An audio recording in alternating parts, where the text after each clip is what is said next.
So we're starting over. Okay, I'm calling the meeting to order. This is the Cupertino Disaster Council meeting on October 30th, 2025, 3 p.m. We are at City Hall in Conference Room C. Good afternoon, everyone. After 3 years. Chair, would you like roll call? Yes, let's conduct roll call. Thank you, Stigler. Chair Kapoor, Here. Vice Chair Wong, Here. Disaster Council Member Alfaro. Here. Disaster Council Member Fu. Here. Disaster Council Member Gerhart. Here. Disaster Council Member Mosley. Here. Disaster Council Member Sander. Here.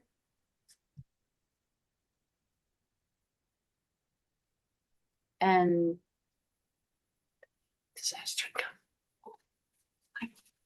Disaster Council Member Wu. Here.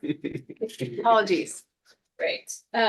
Good afternoon, everyone. We are reconvening after 3 years. So it's wonderful to be here and reconvene this council. It's great to bring together city staff, emergency partners, and community organizations to discuss emergency management and continue strengthening our preparedness and response capabilities. This meeting represents an important opportunity for planning, collaboration, and continued discussion about how we can best serve and protect our community during times of crisis. We are currently in the process of, this is just an update for the members of the public and the council. We're in the process of recruiting for the next emergency manager for Cupertino, and we hope to have the position filled in the coming weeks. So more to come on that. And finally, I would like to add a special thank you to our mayor, vice mayor, and past council members and current commission members for completing the CERT Training Academy. So those of you who did this year, congratulations and thank you. Your participation demonstrates outstanding community leadership and a strong commitment to preparedness. Okay, and I'd like to call the order of the meeting of the Cupertino Disaster Council.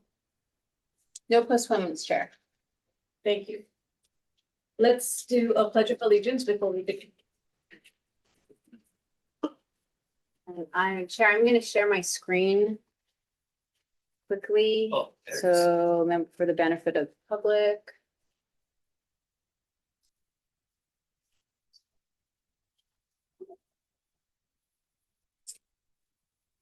I'm just going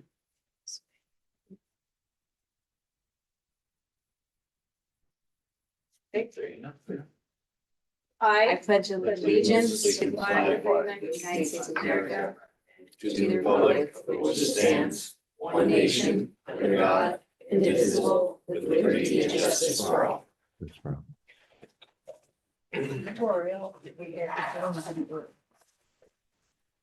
Oh, okay, we had a URL problem. Yeah, so there's probably a number of citizenship people who wanted to be here, but the Do you want to take a seat there? Sorry about that. Chair, may we pause for one moment? I'm hearing from a member of the public that there may be an issue with the virtual link. Yes, let's For the pause the meeting? meeting for a moment. I'm just going to confer with video, Lisa.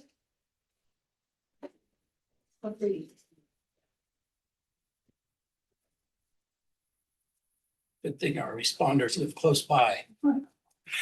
yes.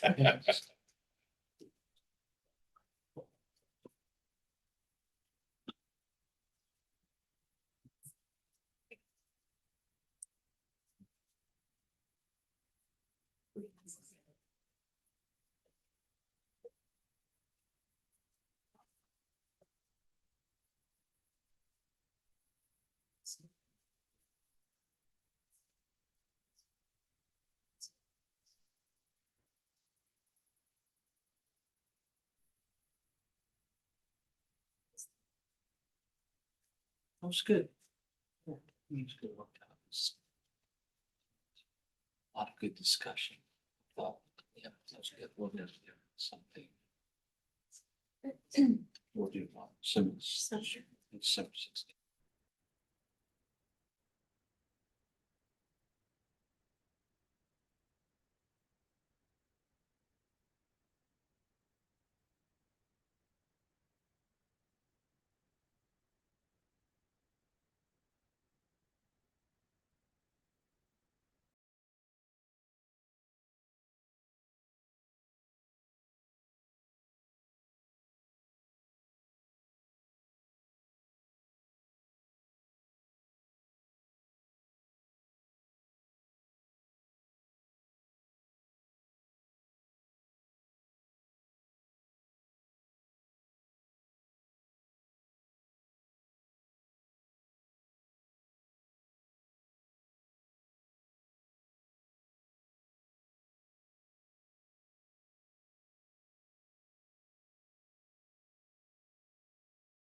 So video just confirmed that the link is working, and as well as the YouTube live stream. So we can resume where we paused? Yes, Thank you. appreciate the patience. Yeah, thank you for helping us check that. We're now going into oral communications. So this portion of the meeting is reserved for persons wishing to address the disaster council on any matter within our jurisdiction and not on today's agenda. Speakers are limited to 3 minutes. In most cases, state law prohibits the disaster council from taking action on items that are not listed on the agenda. Clerk, do we have any requests to speak? Chair, I have received no request to speak online, virtually, or in person. Thank you. We will now move on to new business. And the first agenda item is the appointment of Mayor Leong Chow as a non-voting member of the Disaster Council. So we will now consider the appointment of Mayor Leong Chow as non-voting member of the Cupertino Disaster Council. For Muni Code, the Disaster Council may also include non-voting advisory members representing civic, business, labor, veterans, professional, or other organizations with official emergency roles. These members are appointed by the chair with the approval of the governing body to advise the voting members. Are there any questions or comments from our Disaster Council members? I will now open the public comment period for members of the public. Madam Clerk, are there any requests to speak? Chair, I see no request to speak virtually or in person. Okay, great. May I have a motion for this item? I'd like to make a motion to add Mayor Liang Chow to the Disaster Council. I'll second. Clerk, please conduct a roll call vote. Chair Kapoor, Aye. Vice Chair Wong, Aye. Disaster Council Member Alfaro. Aye. Disaster Council Member Fu, Aye. Disaster Council Member Gerhart. Aye. Disaster Council Member Mosley, Aye. Disaster Council Member Sander, Aye. Disaster Council Member Wu. Aye. The motion carries unanimously. Thank you. We will now go into the staff and disaster council reports portion of the agenda. This is the City of Cupertino. First, we have the City of Cupertino Office of Emergency Management report. And I will invite Jim Frawley, Cupertino's Emergency Management Consultant, who will present the report. Thank you, Madam Chair and Disaster Council members, as well as Mayor and City Council members. It's a pleasure for me to be here in front of you to talk about the disaster preparedness and readiness efforts that the City of Cupertino has taken. Just as a sort of background for those of you who don't know me, I have over 37 years of experience in emergency response, emergency management, crisis management. I started my career in Los Angeles and eventually retired as the fire chief for the city of Santa Cruz, then went on and spent 5 years at Facebook leading their crisis and emergency management program. So I came to the Cupertino about 6 months ago as Tom Chin was transitioning out. I transitioned in to assist in keeping the city prepared and ready. I am happy to report on a number of different items that we've been doing to keep the response capabilities and emergency preparedness within the City of Cupertino at its highest levels. Part of what we do is always prepare for those natural and man-made disasters, but also for those special events. And as you know, in 2026, there's going to be a number of very interesting events that happen in this area. And as a matter of fact, Marcia and I were at a tabletop exercise hosted by the City of San Jose in their EOC. So that's just one small piece of what we do to stay engaged in the region so that we understand what's happening as well as to stay prepared.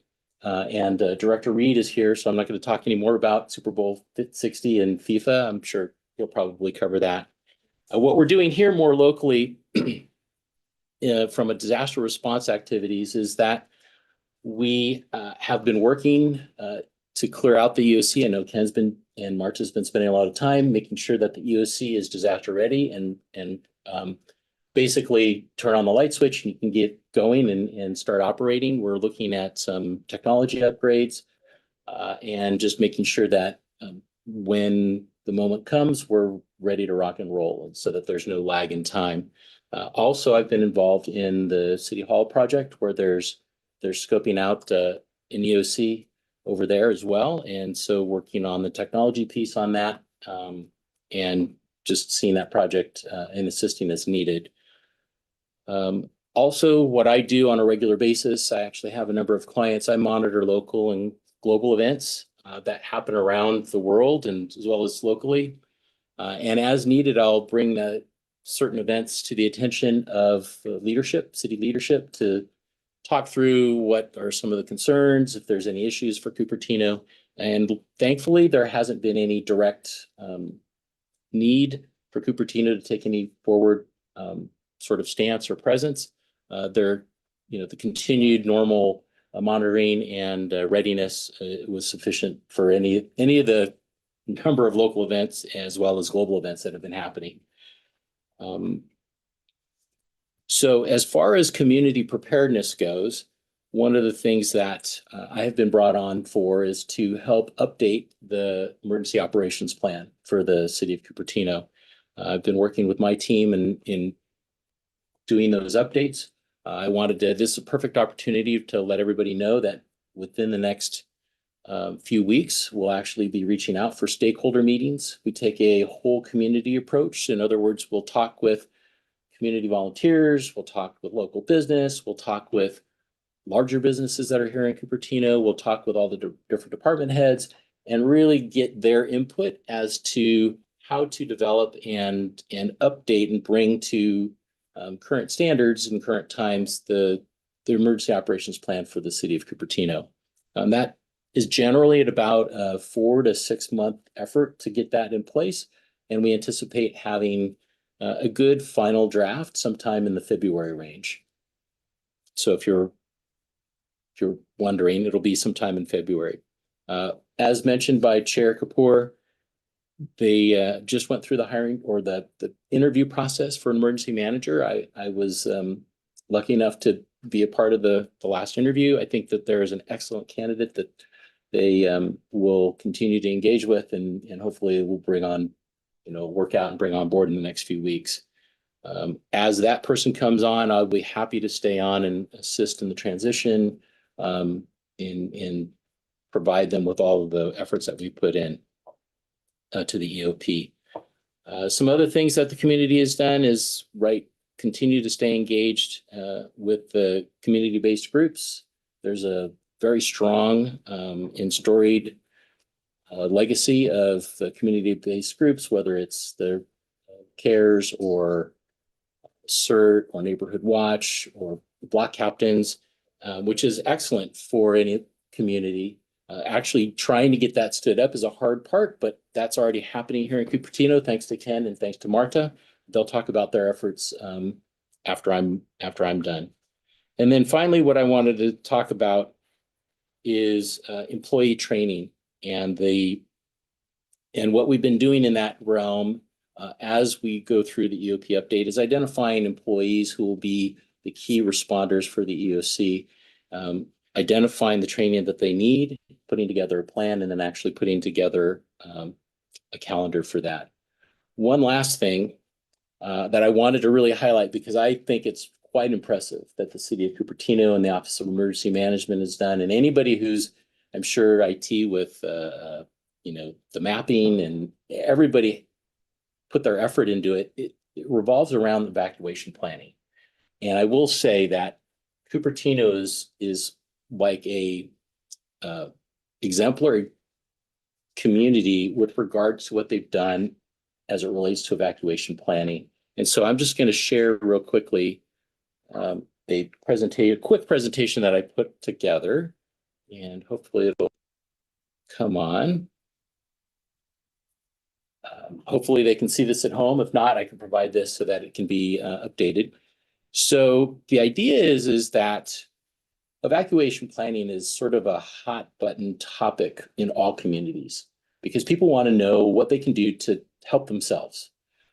And what Cupertino has done is they have gone through and made very easily accessible sort of the methodology and strategy that you should use for evacuation planning. And so let me explain. So within the Cupertino website, there's a page that you can go to, which is Service Finder, which actually is a great page, right? If you're looking for any kind of services, you can click down on the left-hand side, and I see Councilmember Gerhard very happy about it, but it's actually really, it's like On a a high five. prime, yeah, it's a prime example of what a community should do in order to allow the engagement, community engagement. And so on that left-hand side, you can go down and under where it says hazard awareness, there is a box where you can check for evacuation, the evacuation zones.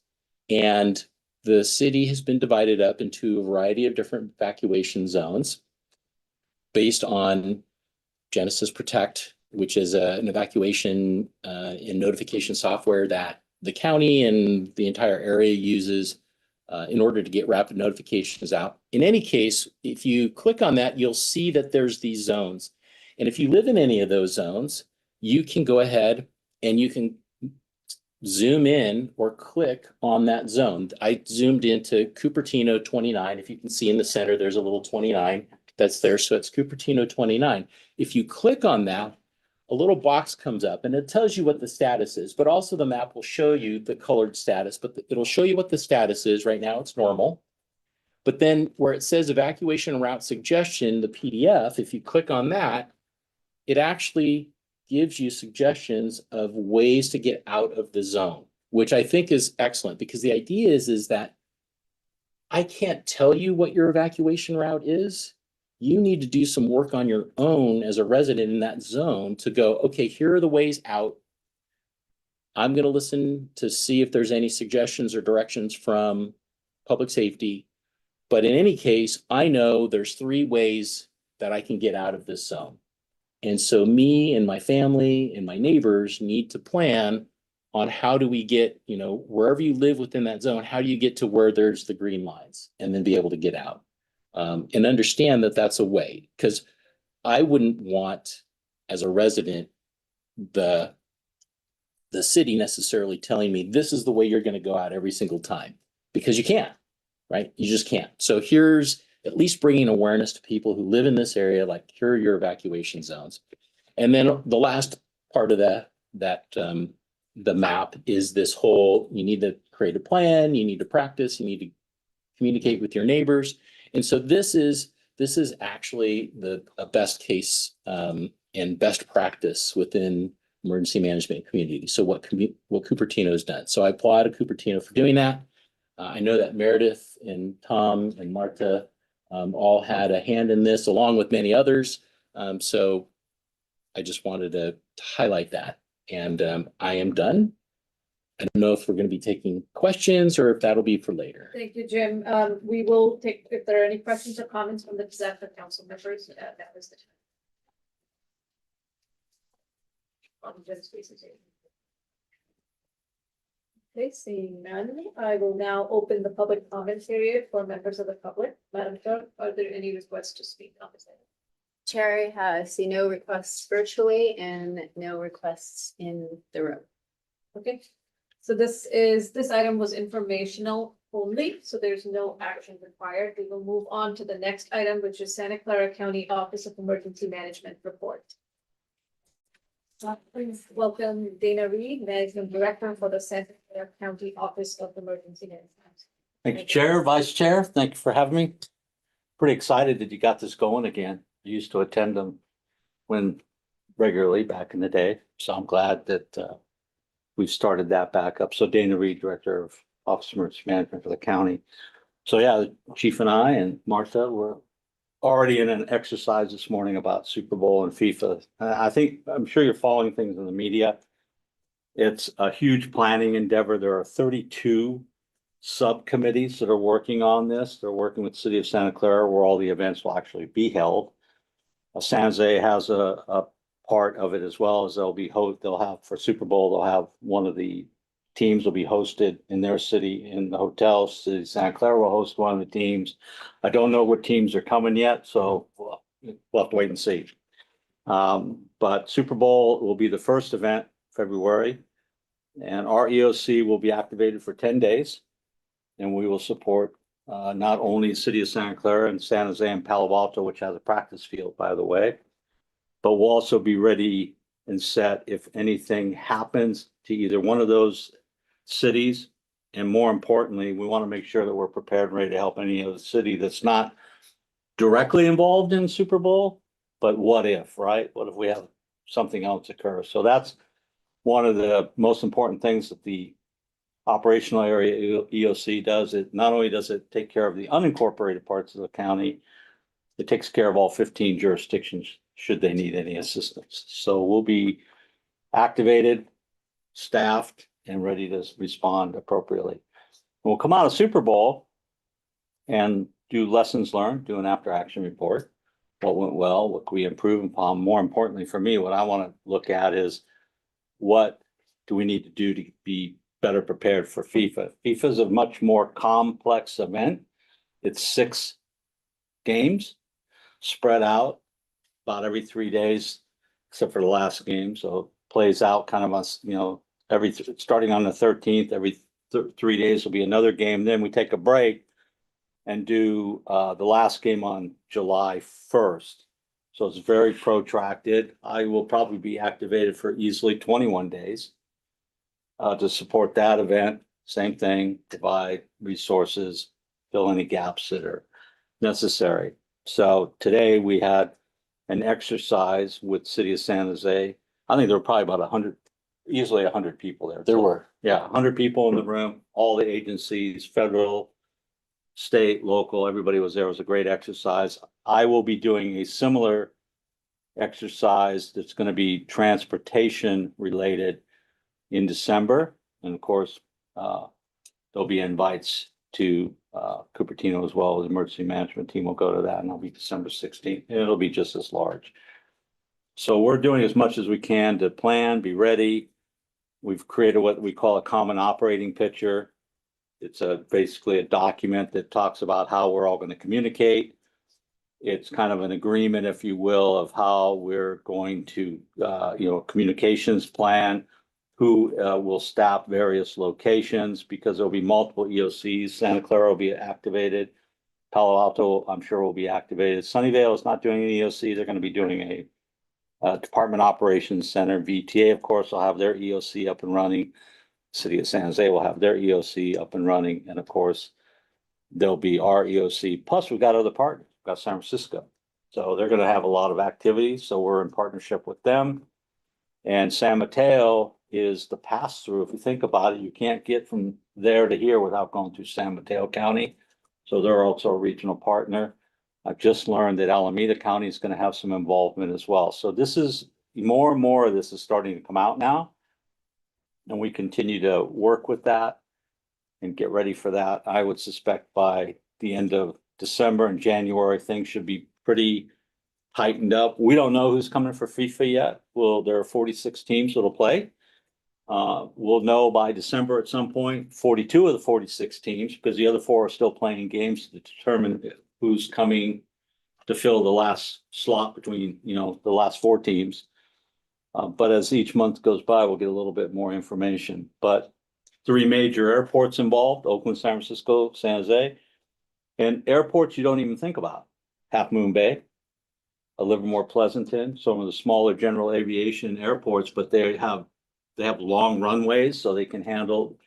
You're not going to land commercial aircraft there, but you certainly can bring quite a variety of aircraft, private jets, things like that in there. So there's a huge aviation component as well that'll unfold. And transportation, BTA is going to be probably the primary mover, obviously, with the light rail system, the stadium. Huge security planning to make sure things are safe. So there's just so many components. What if we have a mass casualty incident? That's all being planned out. All the hospitals have been working and planning for that event as well. So it's a huge lift. And I think, the most important thing, or at least from where I sit, is, and, the jurisdictions they're bearing the cost. There's really not a ton of money being given towards the endeavor. So we're kind of lucky to do Super Bowl because it's a good way to really get us ready for the World Cup. It really helps prepare us. So that's all in motion. And then our emergency operations plan.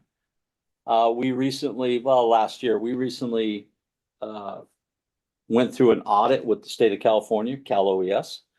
They periodically require that counties submit their EOP for review.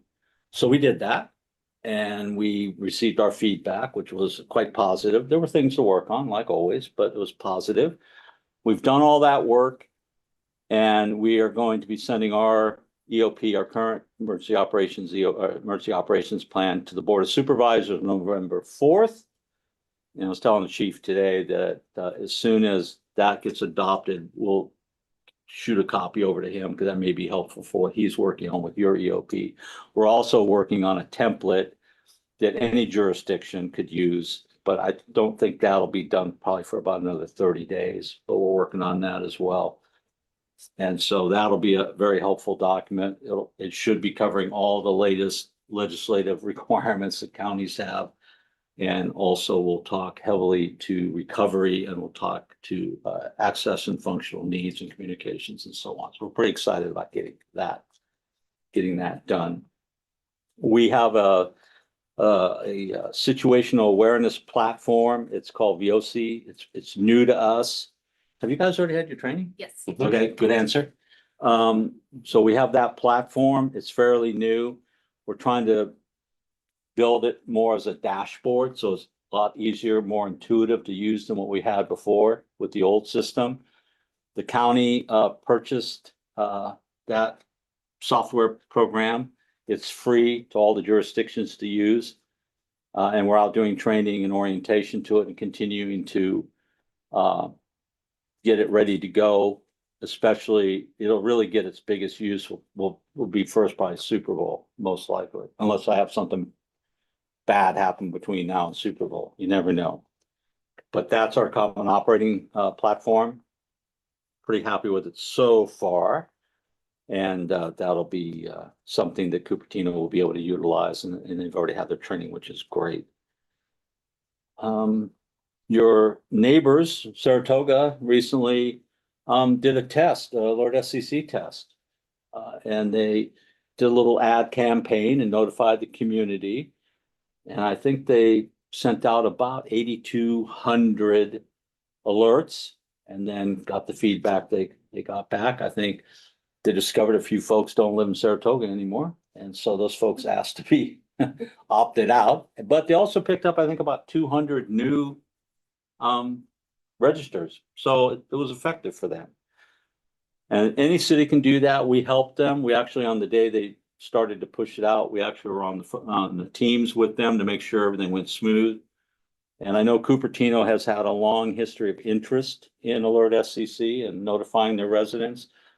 So if you need any assistance, want any help with that, let us know. We're happy to assist with it. And it actually went pretty smooth. I didn't hear anything negative about it, by the way. I don't know if you did, but I think I didn't hear any negative press or any huge complaints, just a notification from people, hey, I don't live in Saratoga anymore. So that's pretty minor. Yes. Sorry to cut in on you, but I wanted to let you know that Marta and Rochelle had been working on this new business card, which is to help recruit people to sign up for Alert SCC. Nice. Right, so we'll pass those out and it's got all the. Can I pass this down around the Yes, table? you You okay? certainly, yeah. Can you print me like 10 or 20,000 of them Yeah, while you're at it? I'm sure- I'm sure. Thank you. There- Chair, there we you will go. also post this Oh, there you online go. for the public Okay, after the meeting. Thank you. No, that's awesome. Yeah, so Great work. this is something Way to that they go. came up with. It was a great idea, I thought, and That's your- nice. Your topic was timely, so Okay, I'm here to help. yes. All right, you're welcome. So essentially going forward, when you have your meetings, it'd be nice to always let us know if you have a particular area of interest that you really want us to come and talk about. Let us know. We're always happy to come and share that information. I think we're doing some technology upgrades in our EOC too, by the way, in preparation for Super Bowl. They're in process right now, should be done by December. We also did a little bit of remodeling in the EOC to make the workflow a little more harmonious, if you will, especially adding a conference room that we never had. It's always hard to find meeting spaces when you're activated. You want to take a team off to the side to figure out a solution and a problem. It's tough to find a private place to do that. So we are in the process of doing that. Everything should be wrapped up in December. Got the December 16th exercise, and we're gonna have a big 4 or 5 day exercise in March, which will be centered around a complex coordinated attack, which is always a concern, right? And so we'll be having that exercise. Cupertino will be involved in that as well. So we're doing everything we can do to prepare and share as much as we can share with our jurisdictional partners. We've provided tons of training classes at no cost that folks can come to, and there'll be a few more. Next year, I think they're gonna bring back the whole large event series minus the 440 class, but Okay. we're always here for you to support you, and you always let us know if you need help.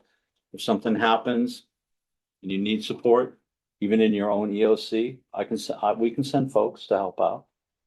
And I think that's about it on my end for at least this time until we meet next time. And do you have any questions of me? Thank you, Director Reed. Thank you for the update and for your continued partnership. You're welcome. Are there any questions from members of the Disaster Council at this time?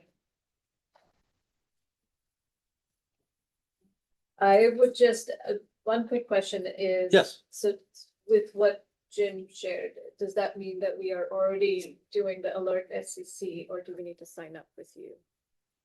To do a. test, So or do we the need- city is part of the Alert SCC as run by the county, but the That's what I city thought. also sends them out. When we did the Great Shakeout drill Mhm. in October, the alert that went out to all staff was Yeah. sent through Alert SCC. It is an opt-in program. And the business cards are part of our effort to get more residents signed up. So do people need to opt in every year? No, I but you do have to opt out if you decide you don't want to be in it. You do have to opt out in writing. But yeah, once you're in, so you tell us no. Sounds good, yeah, Yeah. thank you, Chair, Vice Chair Wong has a raised hand. yes. Yeah, I have a question just really in terms of funding. So for these activities, are they planned into the budget? Does the county provide the budget back to the city, or how's that budget allocated? Oh, that's a great question. I know we don't give the city the money back, sorry, but the good news is the county does pay for it. So the alerting and warning platform is actually built on a program called Everbridge.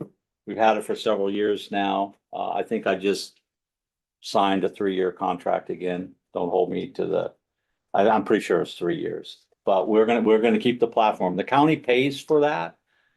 And every jurisdiction has access to it at no cost to the jurisdiction, because we can all agree that you need to have something in place for alert and warning. Just look at all the things that have occurred.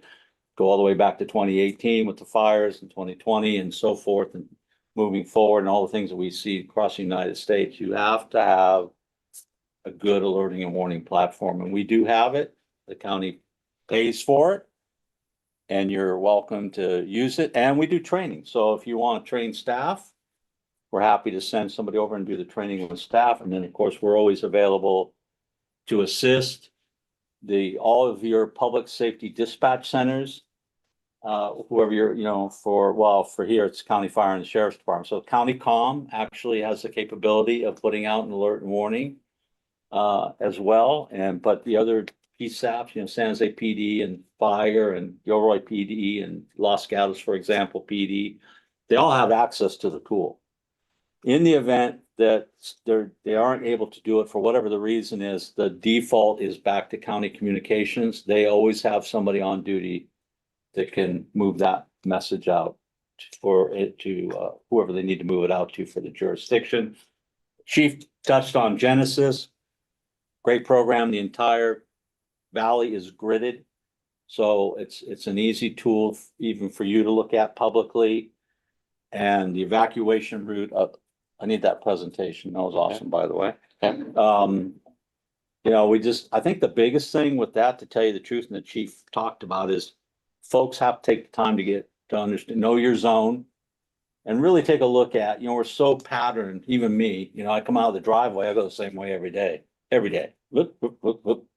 You have to really make a conscious effort to really know what your alternate routes are out of your neighborhood and be prepared to not go the way you normally think you should go, but the way you might need to go.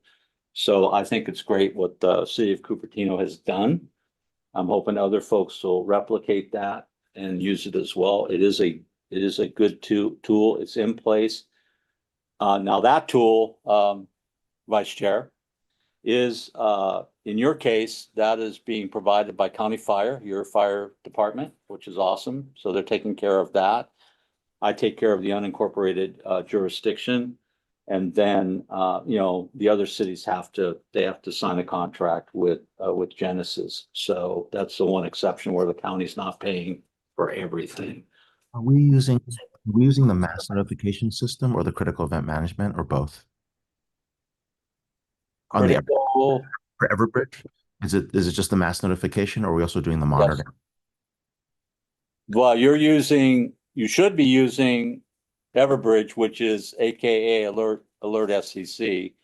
And Genesis is the product that you use to identify the zone that needs to be evacuated, more specifically, either in a pre-planned event or the incident commander on scene will determine that. Then that gets communicated out, and that messaging can go out via Alert SCC. Chief Estrada, I see, are you good? All right, got a thumbs up from the chief, we're good. All I right, hope good. that answers the question.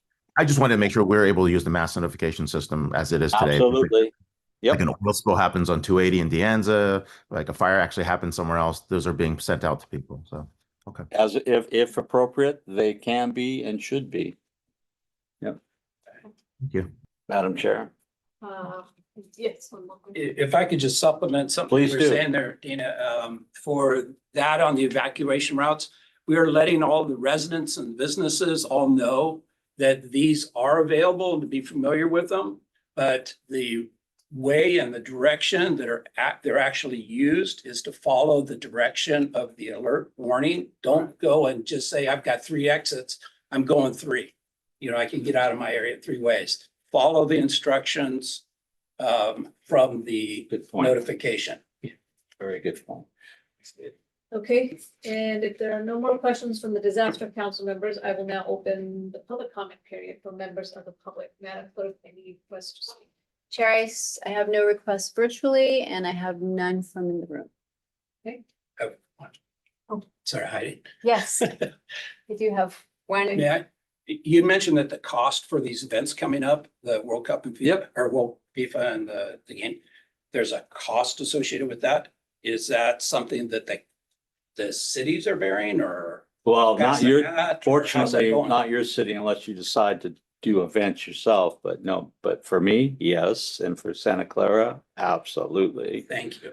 And San Jose is, yeah. So any of the Yeah. cities that are hosting events or are responsible for safety and security of events, hoteling, transportation escorts and things like that. Yes, but unless your city decides to throw a big party, probably not. So there you go. Okay, thank you. And again, this information was informational only and no action is required. Thank you. Thank you. Thanks for having me here today too. I appreciate it. Thanks for coming. Bet. Okay, we'll move on to the next item, which is we will receive a report from Cupertino Block Leader Coordinator Marta Brown.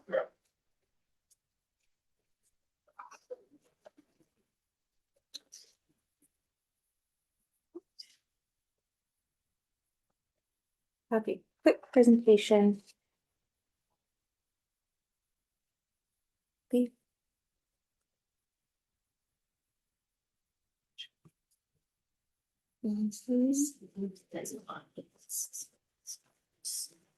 Oh, issue my. On the other side.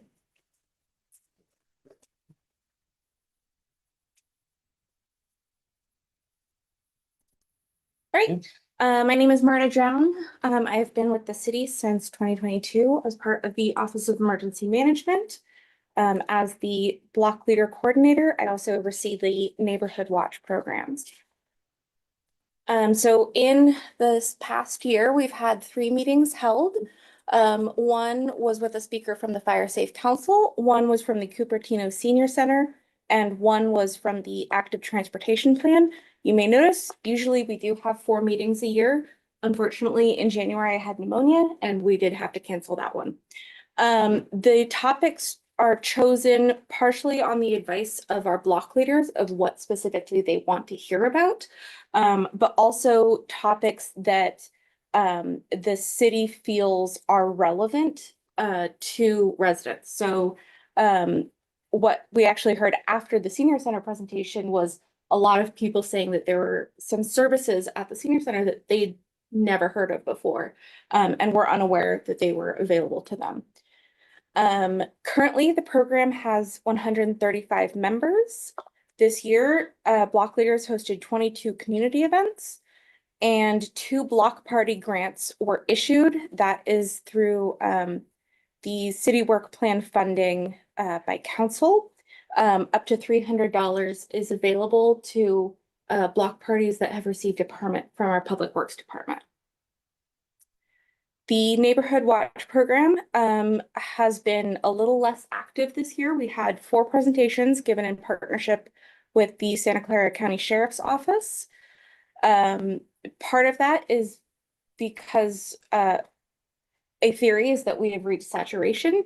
Another was that most of the presentation requests that I received were not actually for Neighborhood Watch, but were for actually fire related things. National Night Out was August 5th. That is an annual event held across the nation. This year we had 23 registered National Night Out events, up from 15 in 2024.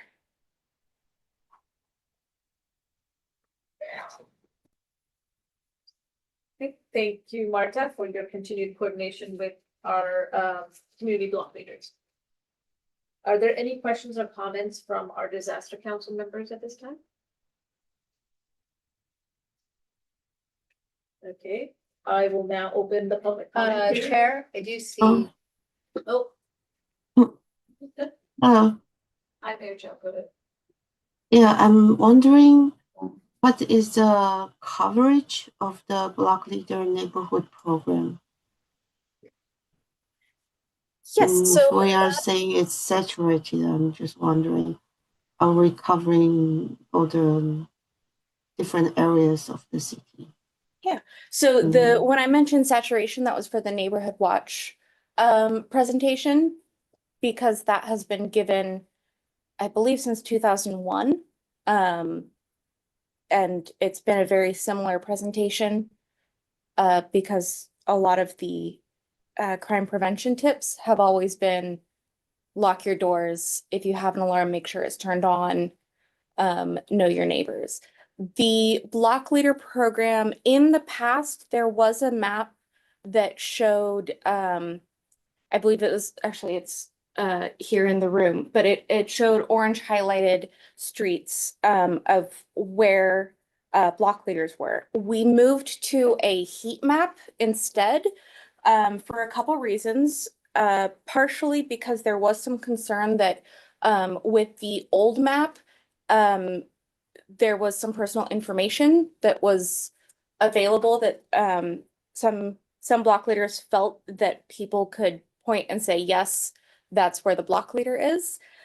Also because as people move in and out of the area, households join and leave blocks. So as soon as we would have a map up and ready, it was already outdated. So instead, to anticipate the fact that things are always going to change, we moved to the heat map style, and that is available on the city website. Yeah, I've seen the heat map on the GIS site, but it doesn't feel as helpful as the old map that we used to have, because I can see exactly what houses are included in a block and where we are missing. So if it's possible to still have those maps available internally, at least some online version, that would be really helpful. Because I would like to see, are we covering everywhere? Should we do more outreach in certain areas? And another question is for neighborhood watch. how active are they? I think many people might have signed up. The neighborhood might have signed up a long time ago and then haven't really done anything. So I'm just wondering. Ma'am, so the structure of Neighborhood Watch is quite different to the Block Leader program. Neighborhood Watch does not require ongoing participation.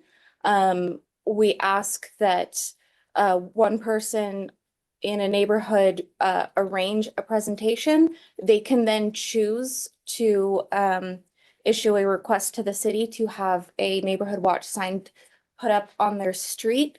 That's a petition that requires, I believe, 60% of the block. However, there is no required action after that. So, so it's likely that a neighborhood has that sign put up 10 years ago, and whoever was involved might have already moved on, and then that sign is just a sign that doesn't really mean anything for the people who actually live there now. How do we know if anyone is still connected to that program even? Do we know at all?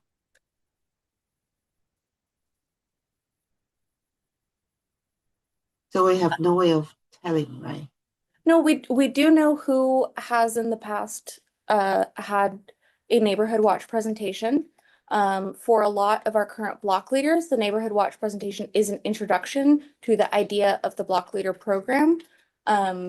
So we have a lot of crossover in the two groups.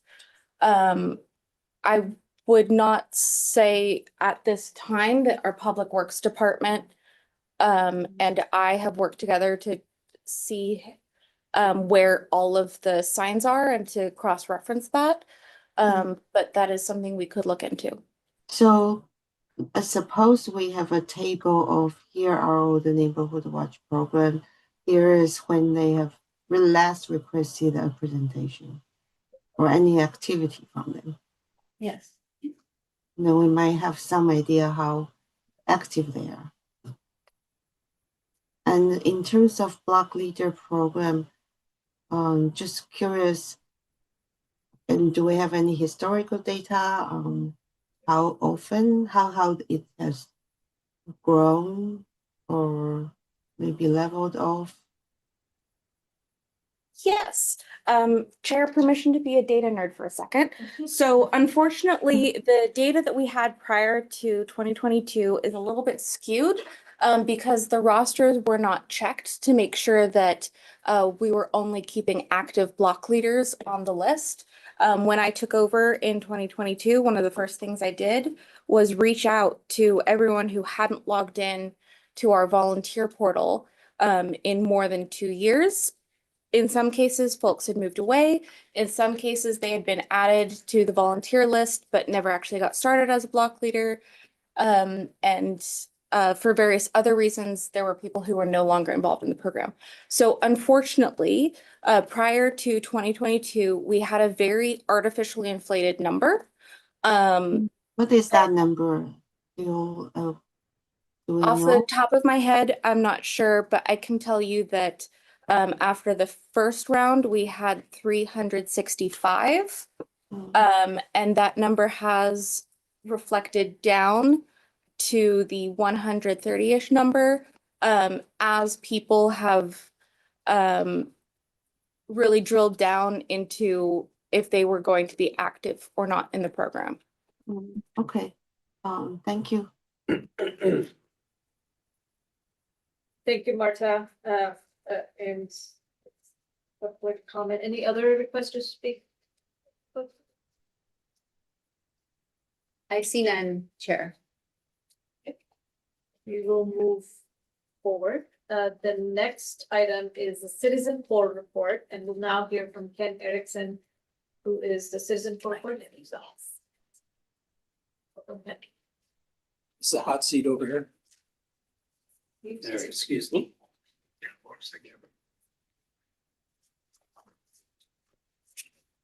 Hello, good afternoon.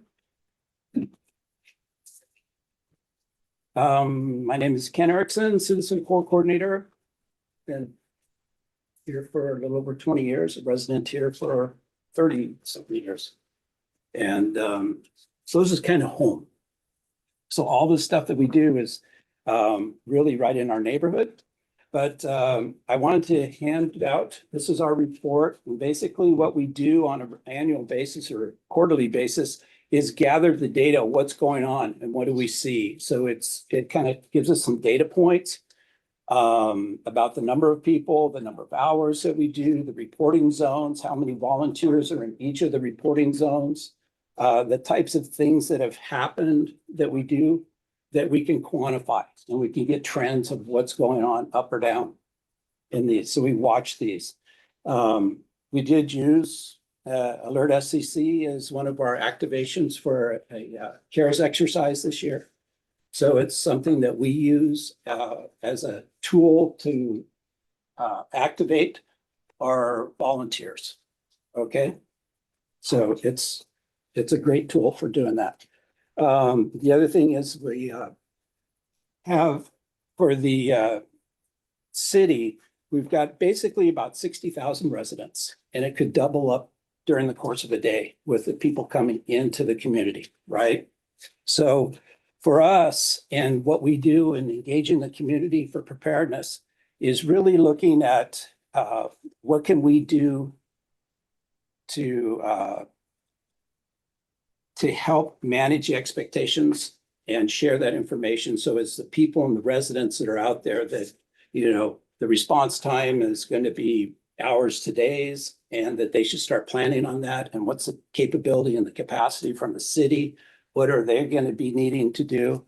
And so we put that out so that all of the people in our area, catchment area, know how to take care of themselves, their family, their neighborhood, and to be able to report their status.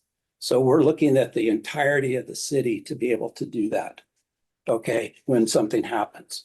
So our organization is set up with the 3 branches, with the amateur radio group, the CERT group, and the Medical Reserve Corps. So those are the 3 branches that all work together under the Citizen Corps umbrella. And with that, we have a steering committee, which is 7 members representing the different branches. And they get together on a monthly basis to come up with what's the plan, what do we need to do, and assessments. And we're currently working on the 2026 calendar. Okay. But I wanted to share with you, this is our map that's up on the wall. And this is the whole city. Okay. And in it, you can see there's the 6 reporting zones that we have, right? And then we also have in here that says, where is everybody and what are they doing? That's the data. You'll see it on the map now. How many people in what areas in each of the reporting zones, okay? But we are engaged with the community outreach. Probably this last quarter, there were 7 different events that we were participating in to get visibility and engagement with the community, with the volunteers. Okay, that's this last quarter. The other thing is now we have, and I want to say thank you for City Council. Oh, where did they go? City Council and the city staff for taking the CERT program, because with the leadership and showing that this is important, then everything else is possible. Without the leadership, and I think you've all been in projects, if that wasn't on the leader's agenda or the thing that was important, it really wasn't a fun project to work on. So this, I want to say thank you very much for doing that, because we have city council and ex-city council that have gone through and taken the CERT program. And we've had 14 new people that have signed up, just coming in through the volunteer portal and finding everything out about us. You know, they did it on their own. But we've also had now 26 people that have gone through the last 2 CERT academies for Cupertino. Okay, now we're working on the onboarding. So they get the information. Now we've got to say, how do you apply that information? Because Cupertino really engages with the volunteers in the emergency plan, in the response planning preparation. So we really expect them to be involved. All right. Right now, you can see there's over 1,000 volunteers. Okay. The things that we do for the branches is with CARES, that's our resilient backbone communications. Those are the ones that are going to be able to make the communications and get them from the neighborhoods. And we've initiated a FRS GMRS radio program this last couple of years to get people so that they can report their status to the reporting zone. Instead of physically having to walk there, they can report via radio. We can take that information from the neighborhoods to the reporting zones. From the reporting zones, we can communicate that information up to the city and to the city EOC and make this determinations what we need to do with it there. And then also be able to make communications from the city to the county. Okay, so that's really the CARES amateur radio part. We're also the custodian of the communications vehicle 469, and that one gets exercised every month with the EOC to EOC radio test. That's a countywide test, but also just the regular exercises and maintenance and things that are done there. It's a great partnership with the Public Works guys. Thanks. The CERT folks, these are the ones that have received the basic training of being able to organize the neighborhoods. And this is where we look at when we have something happens in the city, we need to know and get information about the whole city. So the city is divided into the 6 zones, but each of the 6 zones is divided into a canvas map area so that we can, if we have not heard from a particular area, we can deploy a team to find out and do the assessments. And that's part of our capabilities. Although smile. And then, so that's one of the things that we've done. But in order to manage all of these 1,000 volunteers and activities and different things that have gone on, we've developed the volunteer management annex. And in that, that's how we manage all of the volunteers. How do we onboard them? What do we do? How do we get, train them? How we track that stuff? That's where the volunteer portal is really our key tool in doing that, managing and keeping track of all the information that we need to do so that everybody that responds meets the requirements that we need to have from the DSW, from the state, from the city, to have people either volunteering on behalf of the city with DSW coverage, insurance coverage, or city insurance coverage. Okay, so we want to make sure that all of our people that are responding on our behalf have that protection. Okay. I think when you look at the handout that I gave you, the second page, this is a part of the annex or the appendices of the volunteer annex on capabilities. The first part is our auto activation. One of the things that we have and we've set up with the city is that after an event, say an earthquake, these primary auto activation capabilities, the volunteers will start doing, okay? Because we know the city's going to be in kind of its mode to get set up and get going. The volunteers will be able to start doing this and getting the information from all of the neighborhoods, which are about 30% covered. Basically, if you look at that map with the yellow, to be able to get information back out to the city. The areas that are not covered are areas that we're going to have to go and find out for ourselves. Takes more time, more resources. So our ultimate goal would be all of the city be covered. So that's kind of our goal, if that's what we want to do, make sure that we can do that. The other thing is the tools that we have to do all of these. If you go to the next page on that capabilities, you'll see each one of the capabilities. It's called out and it's the, what is it? Who does it? When does it get done? What are the trainings and things that need to be done so that the people asked to do this capability can do it safely. Okay, and we get what we need to have done. The other thing is that we've developed a number of field training handbooks like this that we want. This is why we do the orientation for people that come into the city, so they know what the plan is, how do they integrate it? Because everybody in the city has a role, right? And the more educated, the better are that those people are going to be able to be part of the solution and part of the recovery versus part of the problem.